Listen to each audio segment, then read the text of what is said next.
आहे, काय म्हणाल आणि किती लोकांना याचा फायदा होईल सहकार क्षेत्रामध्ये? खऱ्या अर्थाने धारावीला कशाची गरज असेल तर ती सहकार क्षेत्राची आहे. कारण मोठ्या प्रमाणामध्ये इथं वस्ती आहे, काम करणारी लोकं आहेत, ज्यांची मेहनत करण्याची तयारी आहे. त्यांना आधार देण्यासाठी खरा आधार कोण देऊ शकतं तर ती कोऑपरेटिव्ह बँक देऊ शकते.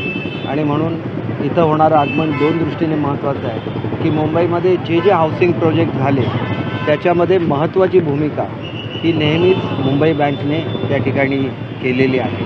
आणि ते मग पोलिसांचा प्रकल्प असून दे, माथाडींचा प्रकल्प असून दे, त्याचप्रमाणे जगातला सगळ्यात मोठा हाऊसिंग प्रकल्प हा धारावीमध्ये होणार आहे. आणि त्याच्यामुळे धारावीचं कायापालट होत असताना त्याच्यामधील गोरगरीब जनतेची जर काळजी घ्यायची असेल तर ते काम फक्त सहकारी बँक करू शकते. आणि मुंबई बँकेचं इथं होत असणारं आगमन हे त्या दृष्टीने खूप महत्त्वाचं आहे असं मी समजतो. आणि नेहमीच मग त्या महिला बचत गट असतील तर त्यांना मोठा आधार हा मुंबई बँकने दिलेला आहे.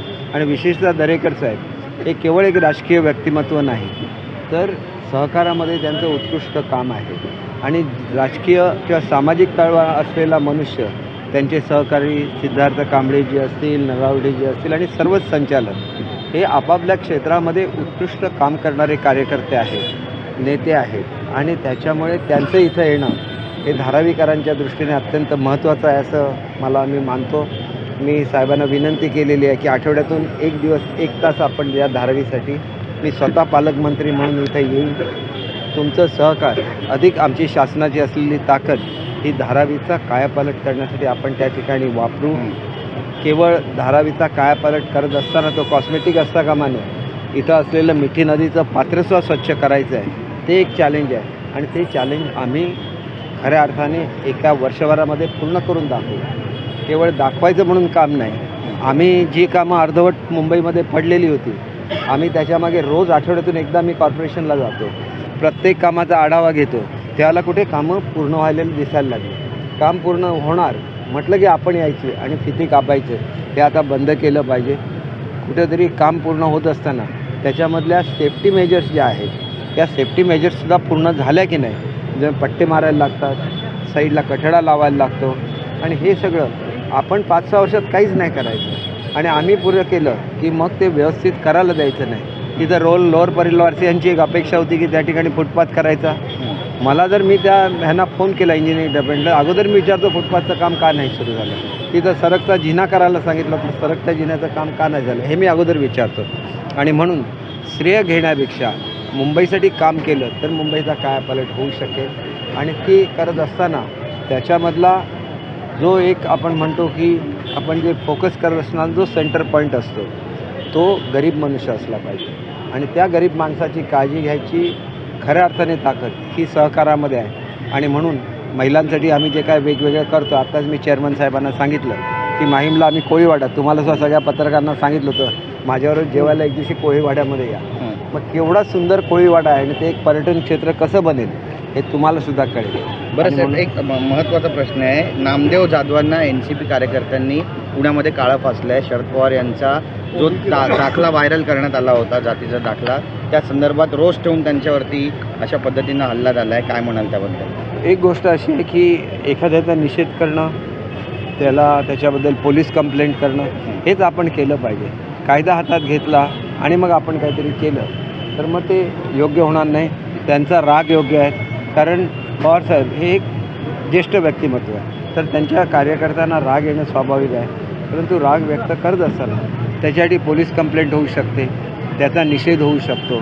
फक्त ही जी पद्धत अवलंबली ती अवलंबायला नको होती असं मला वाटतं. आदित्य ठाकरेंवर गुन्हा दाखल झाला आहे. आता आदित्य ठाकरे असं म्हणतायत की महाराष्ट्रासाठी आणि मुंबईसाठी लढताना जर माझ्यावर बाळासाहेबांना अभिमान वाटला असता, बाळासाहेबांना अधिक अभिमान वाटला असता जर तुम्ही रोज सचिवालयामध्ये मंत्रालयामध्ये गेला असता आणि काम केलं असतं 2.5 वर्षामध्ये तर बाळासाहेबांना जास्त आनंद झाला असता. आपण कामं अर्धवट ठेवायची, जायचं नाही आणि दुसऱ्यांनी कामं केलेलं त्याचं श्रेय करायला गेलेलं बाळासाहेबांना अजिबात आवडणार नाही. ज्या वेळेला स्वातंत्र्यवीर सावरकरांचा अपमान होतो त्यावेळेला मणिशंकर अय्यरना मुंबई बंद केलेली होती बाळासाहेबांनी. त्यांना जोडे हाणं आंदोलन केलेलं होतं आणि ते एकदाही मुंबईत पाय ठेवू शकले नाही. आज स्वातंत्र्यवीर सावरकरांचा अपमान करणाऱ्या राहुल गांधींना तुम्ही जाऊन चक्क मिठी मारता, त्यावेळेला काय बाळासाहेबांना बरं वाटलेलं असणार? ज्यावेळेला स्टॅलिनच्या मुलाने हिंदू धर्माच्या नावाने खडे फोडले, वाटेल तसं बोलले, एक चकार शब्द तुम्ही काढू शकला नाही. कारण तुम्हाला उद्या असं वाटतं की महापालिकेचं इलेक्शन लागलं तर स्टॅलिनने आपल्या प्रचाराला आलं पाहिजे. सत्तेची पर्वा बाळासाहेबांनी कधी केलं नाही, म्हणून बाळासाहेब होते. बाळासाहेबांचे विचार सोडले, बाळासाहेबांचं हिंदुत्व सोडलं. काँग्रेसबरोबर जाऊन बाळासाहेबांनी सांगितलं होतं की मी माझा पक्ष बंद करेन परंतु काँग्रेसबरोबर जाणार नाही. तुम्ही काय केलेलं आहे? तुम्हाला बाळासाहेबांचं नाव घेण्याचा अधिकार काय? कारण त्यांनी सांगितलं होतं की पक्ष बंद करेन आणि तुम्ही तसंच केलं. खऱ्या अर्थाने बाळासाहेबांचे विचार एकनाथ शिंदेंना पुढे घेऊन जायला लागले, एकनाथ शिंदे साहेबांना, आणि म्हणून ते विचार आज ज्वलंतपणे आम्ही मांडू शकतो. तुम्ही मांडणार नाही. एवढे ट्विट ह्याचे G20चे तुमचे इंडियाचे नेते या ठिकाणी आले, इंडिया अलायन्सचे, एक तरी बाळासाहेबांच्या समाधीवर आला का? त्यांना आणायचं तुम्हाला कळत नाही. पण एखादा बाळासाहेबांचा चाहता तिथं गेला की त्यांच्या विरुद्ध घोषणा द्यायला तुम्ही लोकांना तयार करून ठेवता. शेवटी बाळासाहेबांना अधिकार पूर्ण महाराष्ट्राचा आहे. स्वतः प्रबोधनकारांनी सांगितलेलं होतं की माझा बाळ मी महाराष्ट्राच्या ओटीत घातलेला आहे आणि म्हणून तेव्हापासून बाळासाहेब संपूर्ण महाराष्ट्राचे झाले. त्यांचं पूजन करण्याचा, त्यांचा फोटो लावण्याचा, त्यांना हार घालण्याचा हक्क हा प्रत्येक महाराष्ट्रातल्या व्यक्तीला आहे. कारण त्यांच्या वडिलांनी हा हक्क महाराष्ट्रातल्या जनतेला दिला. आणि तुम्ही काय करताय? कार्यकर्त्यांना तुम्ही वेगवेगळ्या तऱ्हेने चिथावण्या देताय, असं बरोबर नाही. त्यांना अगोदर तुम्ही सांगा की तुम्ही काय केलं, तुमची एवढी लोकं तुम्हाला सोडून का गेली, याचं एकदा तुम्ही शिवसैनिकांना सांगा. आणि शिवसैनिकांना ज्यावेळेला खऱ्या अर्थाने कळेल त्यावेळेला सगळ्या घोषणा बंद होतील, सगळे शिवसैनिक एकत्र येतील आणि बाळासाहेबांच्या विचारावर चालतील.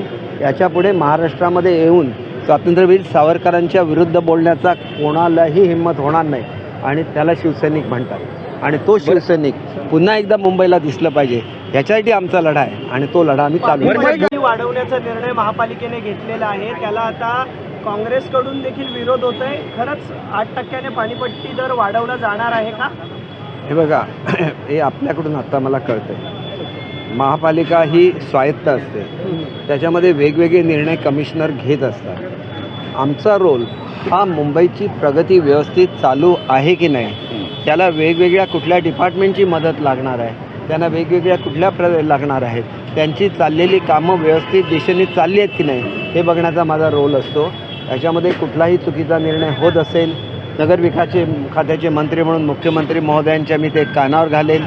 जिथं त्यांनी आपण बघितलेलं की सगळंच मुंबईमध्ये स्वस्त केलेलं आहे. आतापर्यंत त्यांना कधी असं वाटलं नव्हतं की गणेश मंडळांच्या ह्याच्याकडून जे शुल्क घेतलं जात होतं कमी करावं असं वाटलं नाही. मुख्यमंत्र्यांनी कमी केलं. प्रत्येक गोष्टीमध्ये जिथं जिथं वाटत होतं की हे मुंबईकरांसाठी योग्य नाही ते त्यांनी तिथं सूट दिलेली आहे. तर पाणीपट्टीमध्ये सूट देणं फारसं मुख्यमंत्र्यांना कठीण आहे असं मला वाटत नाही. असं जर प्रस्तावित असेल मी मुख्यमंत्री महोदयांशी बोलेन. नेमकं कशासाठी हा निर्णय घेतला ते स्वतः तपासून बघू. कारण शेवटी मुंबईला व्यवस्थित पाणीसुद्धा मिळालं पाहिजे, 24 तास पाणी मिळालं पाहिजे. त्याच्यासाठी जे जे काय करायला लागतं, हँगिंग गार्डनवरची बागेला आम्ही स्थगिती दिली, त्याच्यामध्ये नवीन टेक्नॉलॉजी आणून तिथली झाडं वाचवतो आहे. एअर क्वालिटी सुधारण्यासाठी वेगवेगळे निर्णय आम्ही घेतलेले आहेत. शेवटी मुंबई ही मुंबईकरांची आहे. मुंबईकरांना सगळ्यात चांगल्या सुविधा देण्यासाठी आम्ही कटिबद्ध आहोत. आम्ही ते करू, केवळ आम्ही नाटकं करणार नाही. बरं साहेब, एक महत्त्वाचा प्रश्न आहे. ज्या पद्धतीची विधानं ओबीसी एल्गार मेळाव्यामध्ये छगन भुजबळ करतायत, आता ते म्हणतायत की फडणवीसांनी अमानुष लाठीचार्ज प्रकरणी माफी मागितली होती, पण आंदोलकांनी महिला पोलिसांवर हात टाकल्याचा गंभीर आरोप करतायत. तुमचेच मंत्री आहेत सरकारमधले. विठ्ठल हे ओबीसी होते, मग त्यांच्या गळ्यात जानवं कसा असा प्रश्न आता विचारला जातोय. विठ्ठल ओबीसी होते म्हणालेत. एक गोष्ट मला एवढंच सांगायचं आहे, मला मराठा आरक्षण ओबीसी आरक्षणाला कुठलाही धक्का न लावता करणं ही आमच्या सरकारची जबाबदारी आहे. जर धक्का लागलेलाच नसेल तर हे बोलण्याचं खरं काही कारण नाही. ही भीती आहे ती अनावश्यक आहे असं मला स्वतःला वाटतं. ते स्वतः सरकारमध्ये आहेत, त्यांना विचारल्याशिवाय कुठलाही निर्णय घेतला जाणार नाही. आणि त्याचबरोबर जरांगे पाटील साहेबांनासुद्धा आश्वासन दिलं आहे, ते मुख्यमंत्री महोदयांनी छत्रपती शिवाजी महाराजांच्या प्रतिमेला हात लावून दिलेलं आश्वासन आहे. त्याच्यामुळे ते आश्वासन ते 100% पूर्ण करणार आहेत. मग तोपर्यंत इतर भाषणं करण्याची, कोणाबद्दल बोलण्याची काही आवश्यकता नाही. महाराष्ट्राला परंपरा ही सामाजिक ऐक्याची आहे आणि ती परंपरा आपल्याला कायम ठेवली पाहिजे. याचं भान सर्वांनीच ठेवलं पाहिजे. आंदोलन करण्याचा अधिकार असतो, परंतु आंदोलनामध्ये एकदा ज्या वेळेला आश्वासन मिळतं त्यावेळेला आंदोलन तिथंच थांबलं पाहिजे. ज्यावेळेला ओबीसींच्या आरक्षणाला धक्का लावणार नाही असं ठरल्यानंतर ओबीसींचं आंदोलन नव्याने सुरू होता कामा नये. ही सर्वच नेत्यांची जबाबदारी. हे सर्व नेते ज्येष्ठ आहेत, मी त्यांच्याबद्दल काय बोलू शकत नाही, पण महाराष्ट्राच्या हितासाठी मला एवढंच कळतं की आता थांबण्याची वेळ आलेली आहे. निर्णयाची वाट बघा. निर्णय चांगला झाला तर सगळेच खुश होतील. हे सगळं प्रीमॅच्युअर आहे. मग हे सगळं वेळेपूर्वी होतं आहे आणि अशी अपेक्षा ठेवून होतं आहे की असं होणार नाही असं गृहीत धरून हे सगळं चाललेलं आहे.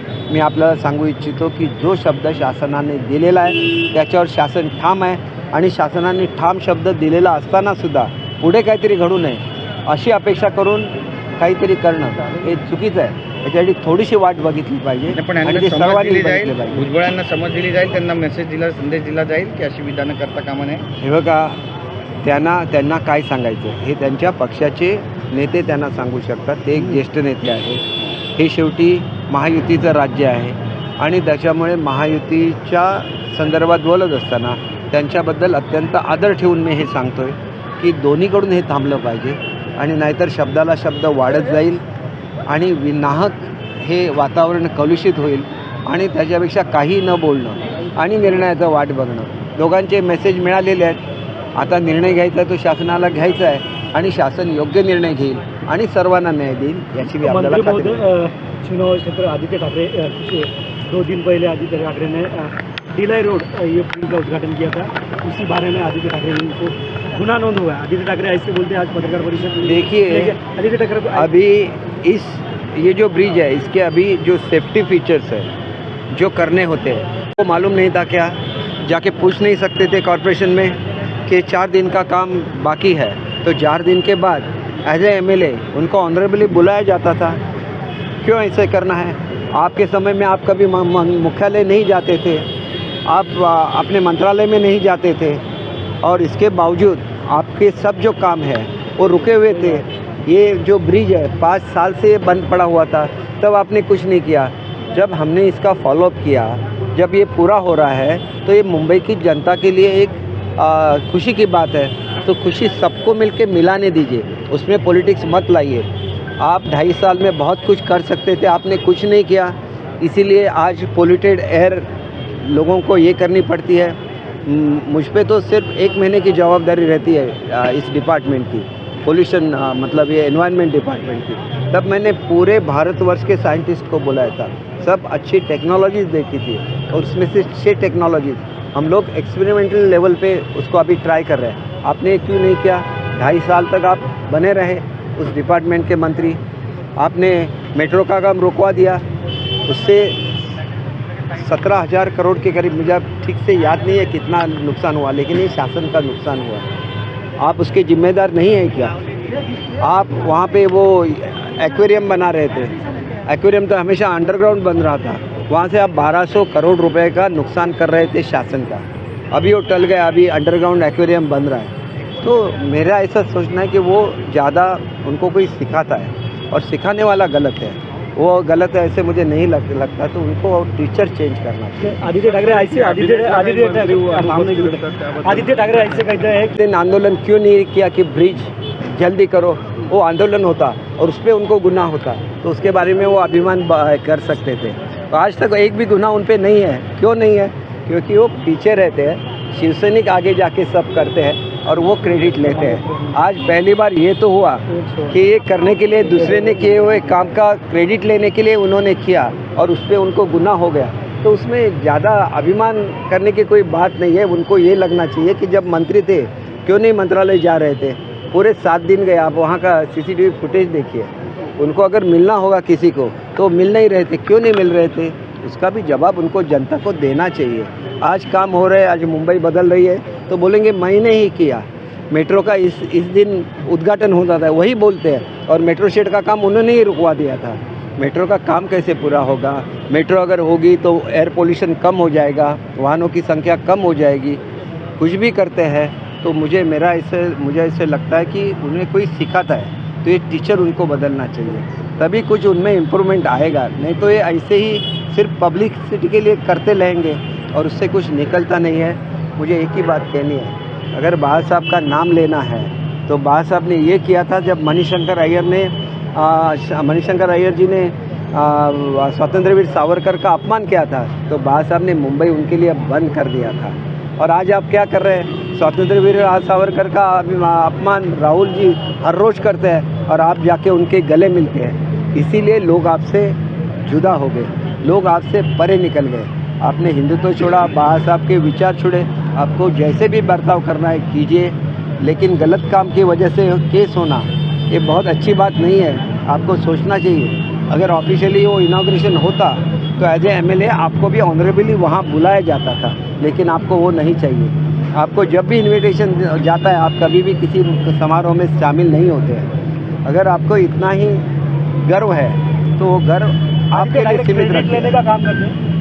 मुझे ऐसे लगता है कि उन्होंने क्रेडिट लेने का काम नहीं करना चाहिए, नहीं तो उन्होंने अपने कार्यकाल में ये ब्रिज को बनाना चाहिए था। वहाँ पे एक फुटपाथ बनाना है, वो भी बना नहीं सके। वहाँ पे एक एस्केलेटर लगाना है, वो भी नहीं बना सके। तो हमें उसमें कुछ टीका नहीं करनी। हम मुंबई का काया पलट कर रहे हैं, हर जगह को सुंदर बना रहे हैं। सब मार्केट प्लेस को भी हम लोग सुंदर बनाएंगे, तो उसका भी आके वो उद्घाटन करने दो उनको, मेरा कुछ ये नहीं, लेकिन काम पूरा होने दो फिर आप उद्घाटन कीजिए, पहले उद्घाटन मत कीजिए। वर्ली में भी बहुत अच्छा हमने फूड कोर्ट बनाया है, उसका भी उद्घाटन मत कीजिए जब तक वो काम पूरा नहीं हो जाता, नहीं तो वहाँ महिलाओं का नुकसान हो जाएगा। आपको क्रेडिट जरूर लीजिए, लेकिन जो काम हम कर रहे हैं उसका पूरे हो जाने दीजिए, फिर आप उद्घाटन करने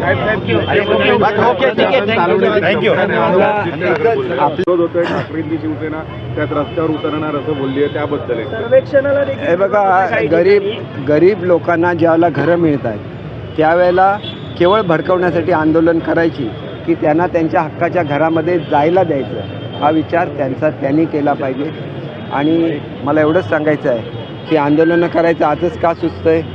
आता ज्यावेळेला व्हायला लागलं, ज्यावेळेला होत नव्हतं त्यावेळेला अडथळे आणायला तुम्हीच होता ना त्याच्यामध्ये, नाहीतर एवढ्या दिवसात त्याचा पुनर्विकास होऊन गेला असता.